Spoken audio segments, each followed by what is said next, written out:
Sweet corn வடை எப்படி ஈஸியாக செய்யணும்னு செஞ்சு கட்டுறேன், வாங்க பார்க்கலாம். ஒரே ஒரு ஸ்வீட் கார்ன் எடுத்திருக்கேன். ஸ்வீட் கார்னை இந்த மாதிரி துளி உரிச்சு எடுத்துக்கோங்க. உரிச்சு வச்ச ஸ்வீட் கார்னை மிக்ஸி ஜாரில் போட்டுக்கோங்க. 3 பச்சை மிளகாய் போட்டுக்கோங்க. 1/4 டீஸ்பூன் அளவுக்கு சோம்பு போட்டுக்கோங்க. 2 டேபிள் ஸ்பூன் கடலை மாவு போட்டுக்கோங்க.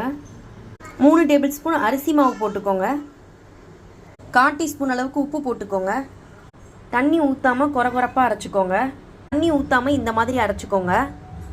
அரைச்ச ஸ்வீட் கார்னை போட்டுட்டு கொஞ்சம் கொத்தமல்லி கருவேப்பிலை கட் பண்ணி போட்டுக்கோங்க. ஒரே ஒரு பெரிய வெங்காயத்தை கட் பண்ணி சேர்த்துக்கோங்க. மிக்ஸ் பண்ணிக்கோங்க. தண்ணியே சேர்க்கக்கூடாது, ஸ்வீட் கார்ன்லேயே தண்ணி நிறையா வரும். வடை போடுற பதத்துக்கு அரிசி மாவு கொஞ்சம் சேர்த்துக்கோங்க. 2 ஸ்பூன் அரிசி மாவு சேர்த்துக்கிறேன். வடை போடுற பதத்துக்கு அரிசி மாவு கலந்து மிக்ஸ் பண்ணிக்கோங்க. நல்லா மிக்ஸ் பண்ணிக்கோங்க. எண்ணெய் காய வச்சு எண்ணெய் காஞ்சதும் வடை தட்டி போட்டுக்கோங்க. மீடியம் ஃப்ளேம்லேயே வச்சு பொரிச்சுக்கோங்க. ஸ்வீட் கார்ன் வடை ரெடி ஆயிடுச்சு. சூப்பராக இருக்கும். நீங்களும் செஞ்சு பாருங்கள்.